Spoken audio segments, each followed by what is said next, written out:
Hello, this is Emmy. In this video, I'm going to be discussing how my brother's death radically changed my family, their lives, and my own life.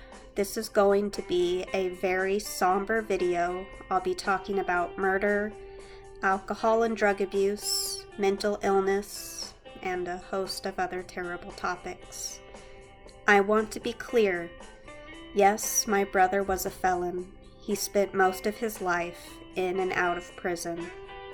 It would take hours to describe the troubled soul that was Zachary Glenn Torres. He was an alcoholic, he used illegal drugs, and he got into fights. One of my earliest memories of Zach is picking a fight with the police in our driveway. And if you're American, you know that if you so much as touch a pinky finger to a cop, they will beat you senseless. Mom had called the cops on Zach because he came stumbling home drunk, and she was afraid he would hurt me as I was only 3 or 4 years old at the time, even though I believe Zachary would never hurt me no matter what state he was in. I was only a young child. I was confused, and seeing the cops gang up on a teenage boy and hurt him, let's just say I've never felt comfortable around police officers since. It's a very sad memory. But thankfully, my brother, when he was around his family, was very kind, funny, gentle, witty, and wise. I always enjoyed spending time with him. For a few short years, he was in a good place, married with a steady job. He'd visit us. We'd love to play board games together as a family. Me, Mom, Dad, and him playing Monopoly or Clue or the Game of Life. We'd watch TV together, and he would tell me hilarious stories. With the little money he earns, he'd buy my parents and me gifts. For a few years, my family was genuinely happy. Say 2017 to 2019. But fate is cruel. Zach ended up divorcing his wife at the time and moved in with another girlfriend who was a drug dealer. He stopped visiting and contacted us less and less. But we knew he was in Dallas, so he was at least close to us, as we live in a suburb close to Dallas.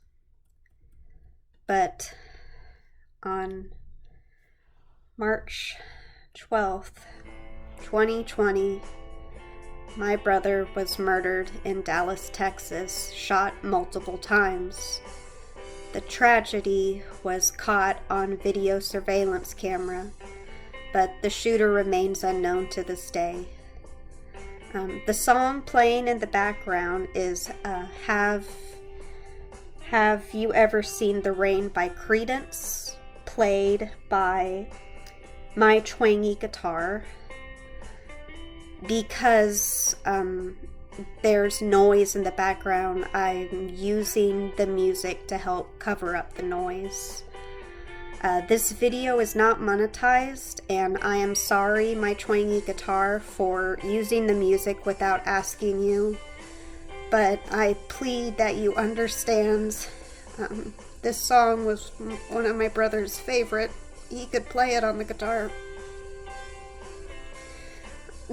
The reason I'm doing voice instead of video is because when I tried to record this with video, I kept crying, but now trying to do voice, I'm still crying. Okay. Thankfully, I wrote a script to kind of help keep me focused. So I'll go on. On March 12th, 2020, my brother was murdered.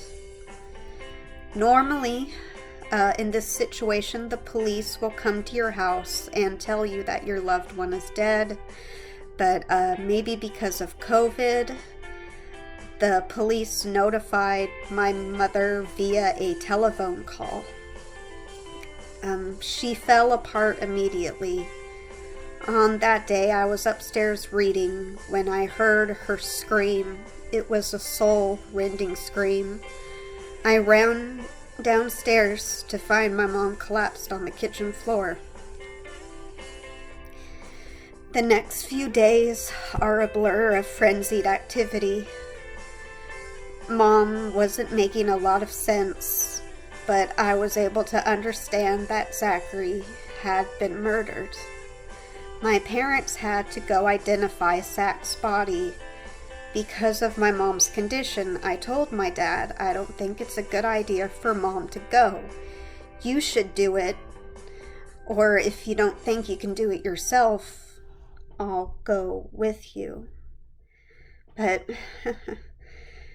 nobody in the family listens to this schizophrenic loser.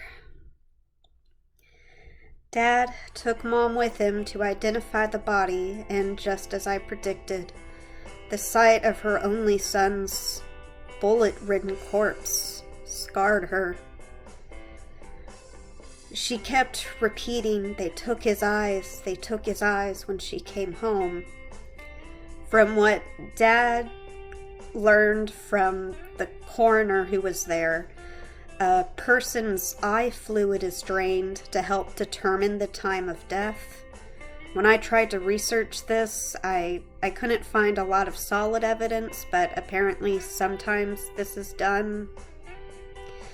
But seeing my brother in his face without his eyes was a very... It was a very scary experience for my parents.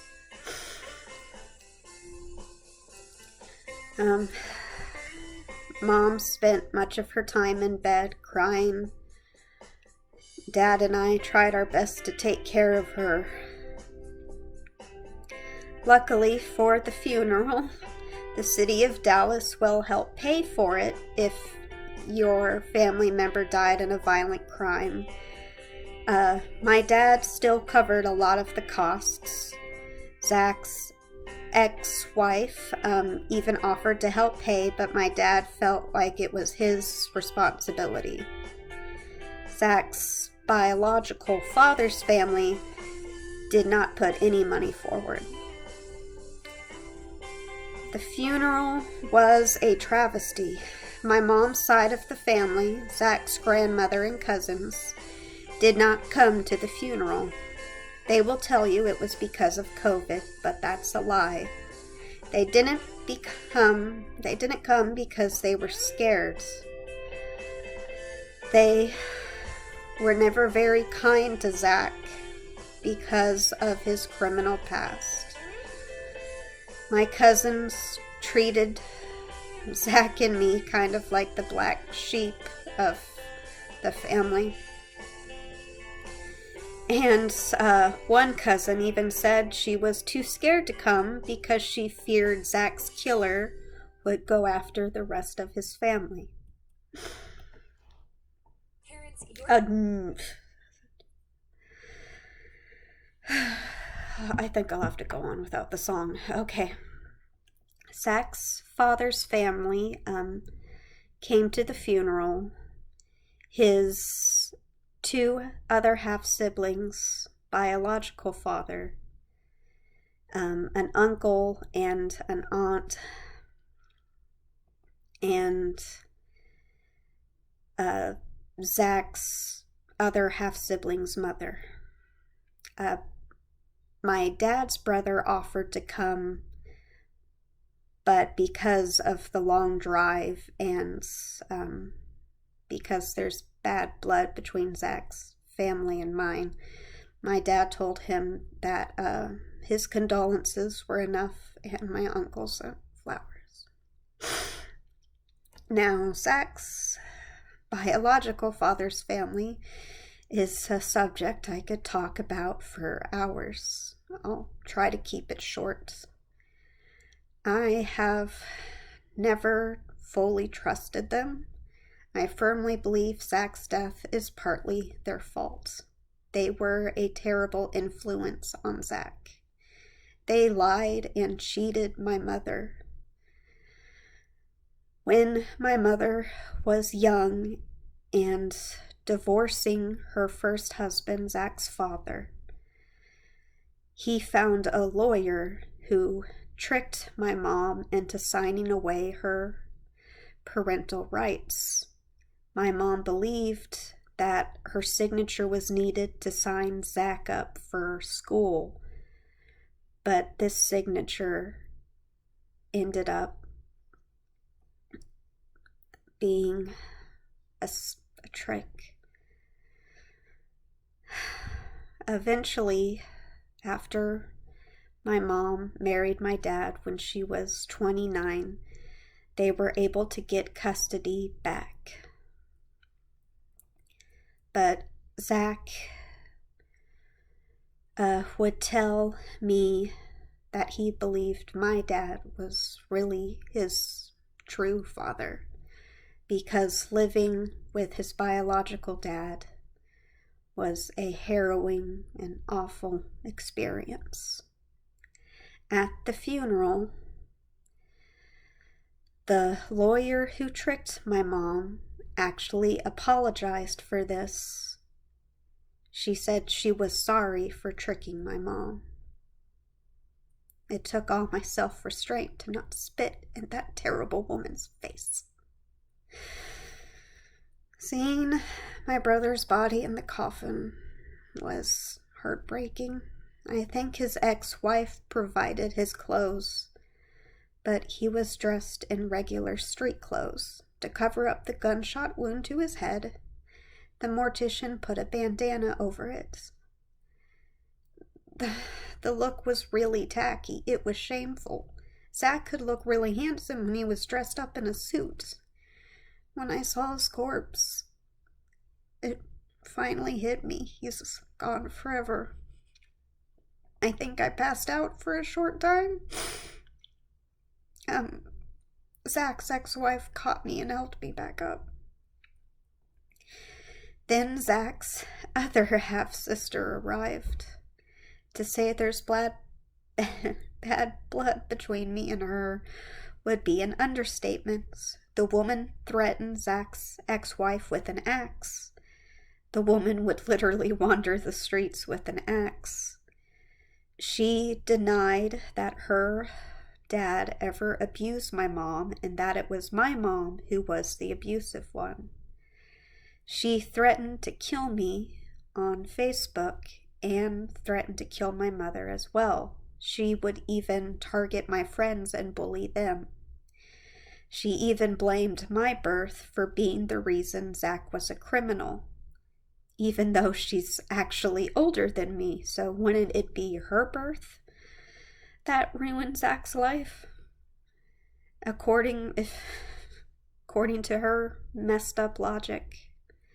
At the funeral, I tried to put the past behind us. But seeing her behavior was very distasteful. She was not dressed appropriately. The first thing I saw of her was her butt hanging out of her jeans and her tramp stamp exposed for all to see. I guess the priest got a good look at it too. She wrote Zach a goodbye letter, but she was too emotional to read it out loud. I offered to read it for her. It was a goodbye letter and how she wished she and Zach could be together and watch the world burn. I guess one thing I have in common with her is that we're both nihilists in that way. The funeral was an awful experience. I was very afraid of Zach's biological dad, but because of a medical condition, he could not speak. He seemed very out of it. I actually felt very sorry for his children because it was as if he wasn't really there. I don't know what happened to him, but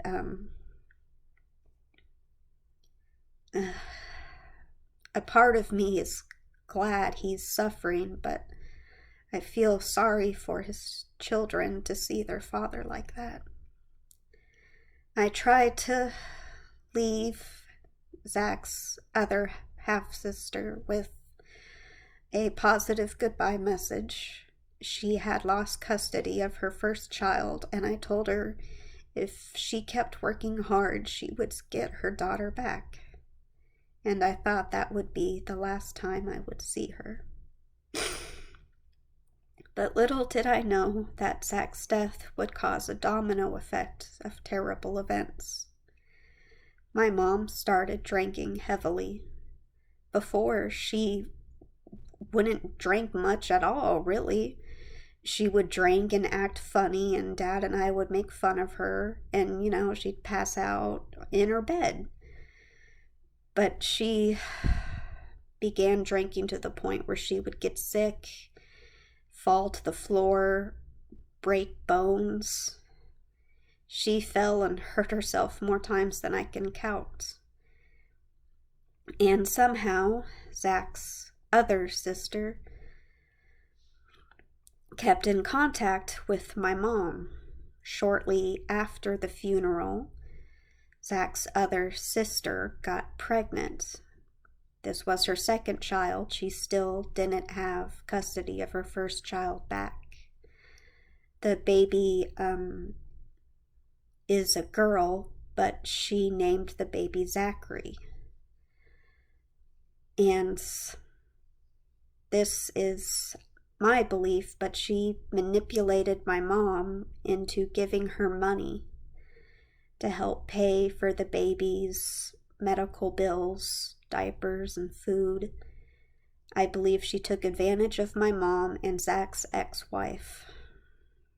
And while I can forgive her past actions, I will not forgive her for taking advantage of my mom and Zach's ex-wife. My mom's behavior continued to spiral out of control. She put up posters that stated my family home's address and phone number. On these posters, she claimed she would give a ridiculous amount of money to whoever came forward with word of Zach's killer. The cops already had a reward posted. The detectives told us that Zach's murder was likely a gang initiation ceremony. In order to prove you're thug enough, some gangs require new members to murder a target or random strangers. Gangs are very much a reality here in Texas. They are feared. And if you snitch and the gang finds out that you snitch, they won't only kill you, they'll kill everyone you know and love. The detectives made it clear that if this truly was gang-related violence, it was highly unlikely anyone would come forward. As weeks became months, Mom and I began to argue a lot.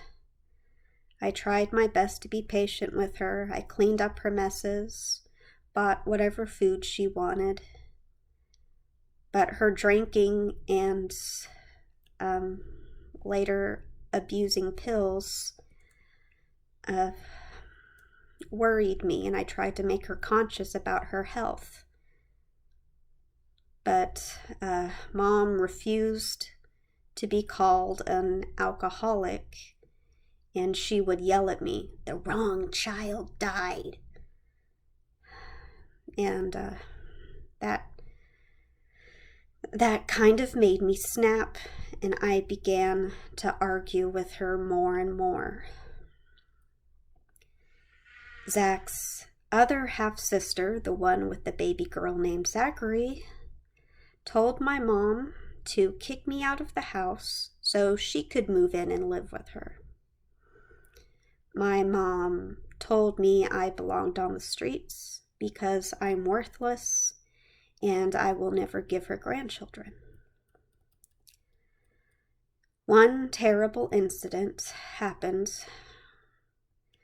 when Mom was refusing to eat. Dad had made spaghetti. My dad's a great cook. He had meatballs and a really good sauce with the spaghetti. We tried to coax her to eat, but she continued her hunger strike. I was taking a bowl upstairs to enjoy when Mom said to me, "Your fat ass doesn't need a second bowl." I stopped. I turned around and did the stupidest thing I've ever done. If I had a time machine, I'd go back and punch myself to stop what happened. I took my bowl and dumped it on her, telling her she needed a helping of spaghetti. This enraged my mom. She stood up and began throwing things at me, glass bottles, glass, anything she could find.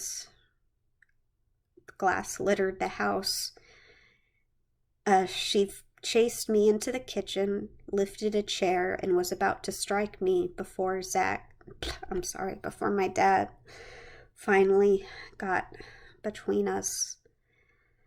I was forced to clean up the glass mess that Mom made. She stood over me and laughed at me, telling me that I would be kicked out of the house.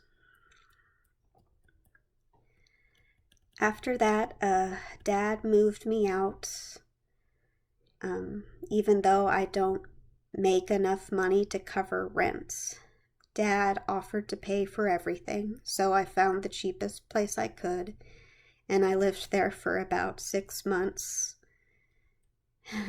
Cheapest place I could, and it was still like $1,200 a month. The air conditioning rarely worked, and I moved out in the heat of summer. I didn't feel very safe in the neighborhood either. The neighbors were less than friendly towards me. Dad thought moving me out of the house would help Mom, but, Dad was wrong. She continued to drink and abuse pills, and she would even steal stuff that I left behind, such as jewelry. She stole a necklace that was very precious to me, and she gave it away to either one of her drug friends or probably Zach's other half-sister. We tried to get Mom professional help. I told my parents that the 3 of us should seek grief counseling, but because it was peak COVID season, getting an appointment in office was going to be tough. We managed to get Mom to see one psychiatrist, but he didn't phrase his words very well. I don't think he was, he definitely wasn't, how do I say this? He was from Europe. He was definitely from Europe somewhere. And, of course, now they're starting to talk.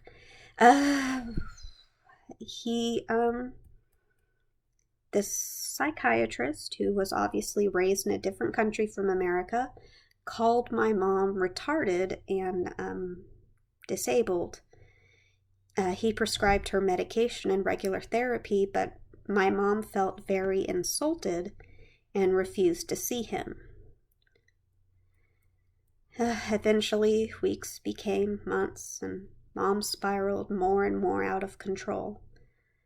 I felt guilty for making my dad pay for my apartment, and because I felt unsafe, I moved back.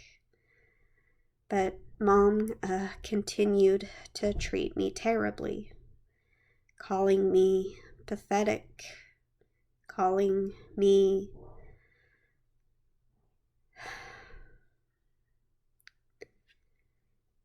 She called me terrible, terrible names and words I cannot repeat. At one point, I tried to take my own life.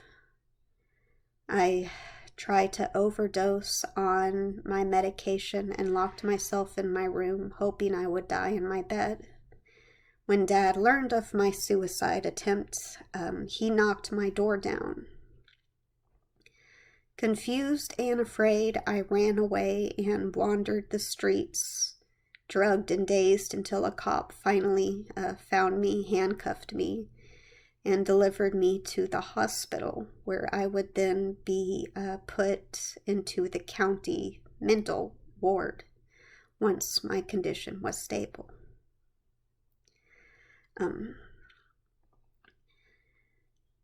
My dad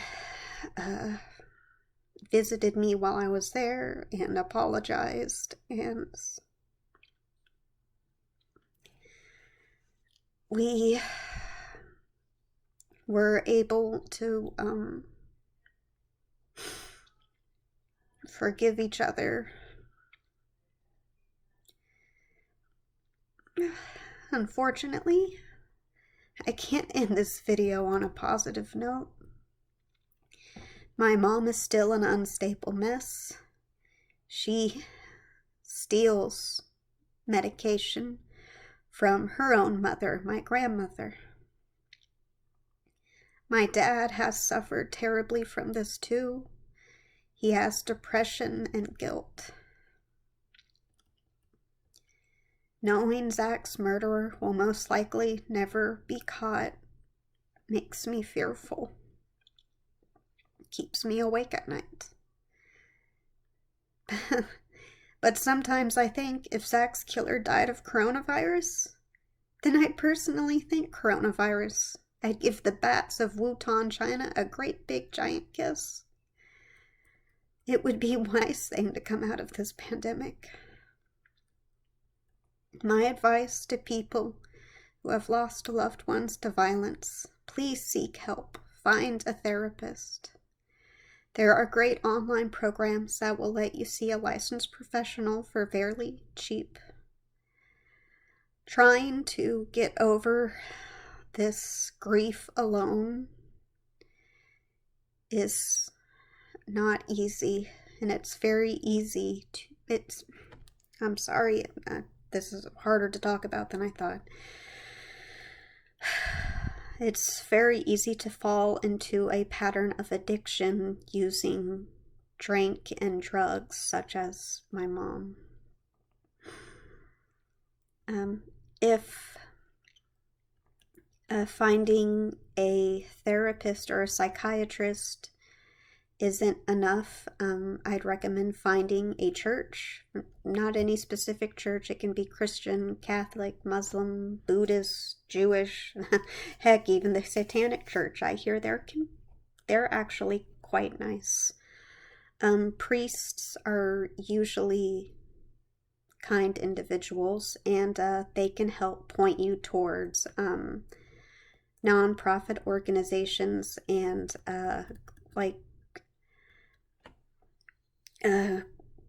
going to church and being around a community can help you feel better. And if you're in school, especially college, seek out the guidance counselor. They can help you too. I mean, if you're paying for college, the guidance counselor definitely owes you, a sit down or two. Churches and schools are great resources to find help. I'm sorry this video is not very well spoken. This is probably the best take I have so far.